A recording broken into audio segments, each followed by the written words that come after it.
ಮಹಾರಾಜರ ಆಗಮವು ತಮ್ಮ ಪ್ರಿಯ ಪತ್ನಿಯ ದರ್ಶನವಾಯಿತೇನೋ? ದೇವಿ, ಇಲ್ಲ ಇಲ್ಲ, ಈ ದಿನ ಶ್ರೀರಾಮಚಂದ್ರನ ಪಟ್ಟಾಭಿಷೇಕ ಮಹೋತ್ಸವದ ಆನಂದವನ್ನು ನಿನಗೆ ತಿಳಿಸಲು ಬಂದಿರುವೆನು. ಇದು ಶುಭ ದಿವಸವಲ್ಲವೇ? ನೀನೇಕೆ ಈ ರೀತಿಯಾಗಿ ದುಃಖಿಸುತ್ತಿರುವೆ? ಇಂತಹ ಸಂತೋಷ ಸಮಯದಲ್ಲಿ ನಾನು ನಿಮ್ಮಲ್ಲಿ ಕೇಳಿಕೊಳ್ಳುವುದೇನೆಂದರೆ, ಕೇಳದೇವಿ, ಹಿಂದೆ ದೇವಾಸುರಿದ್ದ ಕಾಲದಲ್ಲಿ ಪ್ರಿಯ ದೇವಿ ನನ್ನ ಸಾಹಸಕ್ಕೆ ಮೆಚ್ಚಿ 2 ವರಗಳನ್ನು ಕೊಟ್ಟಿದ್ದೀರಲ್ಲ.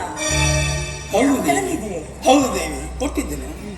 ಅದನ್ನು ಸಮಯ ಬಂದಾಗ ಕೇಳಿ ಎಂಬುದಾಗಿ ನಾನು ಹೇಳಿಲ್ಲವೇ? ಈಗ ಸಮಯ ಒದಗಿ ಬಂದಿರುವುದರಿಂದ ವರಗಳನ್ನು ನಡೆಸಿಕೊಡುತ್ತಾ ದೇವಿ, ಒಳ್ಳೆ ವಿಚಾರವನ್ನೇ ಜ್ಞಾಪಕ ಮಾಡಿದೆ. ಮಾಡಿದ ವಾಗ್ದಾನವು ಪೂರ್ತಿಯಾಗಲಿಲ್ಲವೆಂದು ಬಹಳ ವ್ಯಸನ ಪಡುತ್ತಿದ್ದೇನೆ. ಈ ವಿಚಾರದಲ್ಲಿ ನೀನು ಏನು ಬೇಕಾದರೂ ಕೇಳಿಕೋ, ಕೊಡಲು ಸಿದ್ಧನಾಗಿರೋನಲ್ಲ. ಹೌದೇ ಸ್ವಾಮಿ? ಹೌದು ದೇವಿ.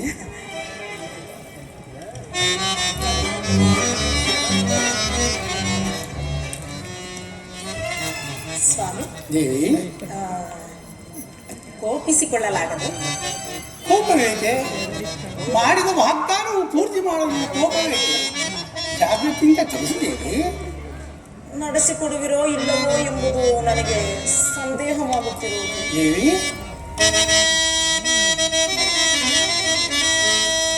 ಉಳುವೆ ಪ್ರಾಣದೊಳಾಸೆಯೋ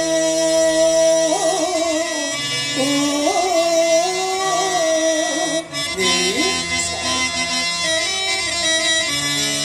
ಉಳುವೆ ಪ್ರಾಣದೊಳಾಸೆಯೋ ಸುಡುವೆ ಚದುರಂಗ ಬಲವ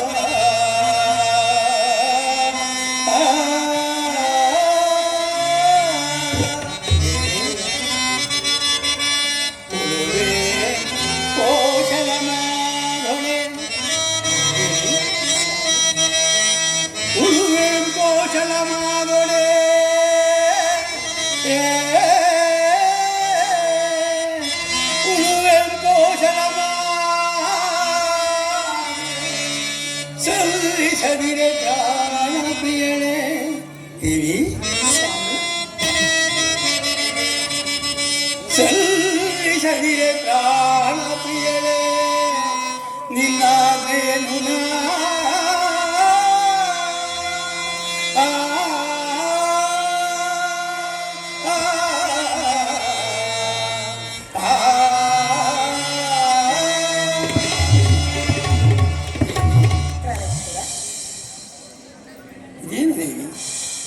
ನಮ್ಮ ಇಚ್ಛಾಗ ವಂಶದಲ್ಲಿ ಹುಟ್ಟಿದ ಅರಸರು ಮಾತಿಗೆ ತಪ್ಪವರೇ? ಅದರಲ್ಲಿ ನೀವು ನಾನು ದಶರಥ ಸಾರ್ವಭೌಮನೆನಿಸಿ ಮಾತಿಗೆ ತಪ್ಪುವುದೇ? ಅದೆಂದಿಗೂ ಇಲ್ಲ, ಎಂದಿಗೂ ಇಲ್ಲ.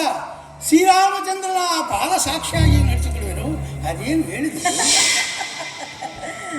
ಸ್ವಾಮಿ, ನನ್ನ ಮನಸ್ಸಿಗೆ ಬಹಳ ಸಂತೋಷವಾಗುತ್ತಿದೆ. ಅಂತ ದೊಡ್ಡ ವಿಚಾರವೇನೂ ಇಲ್ಲ ಸ್ವಾಮಿ. ದೇವಿ, 1ನೇ ವರಕ್ಕೆ ನನ್ನ ಮಗನಾದ ಭರತನಿಗೆ ರಾಜ್ಯ ಪಟ್ಟ ಕಟ್ಟಬೇಕು. 2ನೇ ವರಕ್ಕೆ ದೇವಿ, ದೇವಿ ಪ್ರಿಯ, ಏನು ಹೇಳಿದ್ದೀರಿ? ಭರತನಿಗೆ ಪಟ್ಟವೇ? ಹೌದು. ಇರಲಿ, ಮತ್ತೊಂದು ಹೊರತಿ. 2ನೇ ವರಕ್ಕೆ ಶ್ರೀರಾಮಚಂದ್ರನು ಜಟಾವಲ್ಕದಾರನಾಗಿ 14 ವರ್ಷ ವನವಾಸಕ್ಕೆ ಹೋಗಬೇಕು. ಏನು ಹೇಳಿದೆ? ಏನು ಹೇಳಿದೆ? ಮತ್ತೊಂದು ವರ್ತಿ ಹೇಳು. ಮತ್ತೊಂದು ವರ್ತಿ. 1ನೇ ವರಕ್ಕೆ ನನ್ನ ಮಗನಾದ ಭರತನಿಗೆ ರಾಜ್ಯ ಪಟ್ಟ,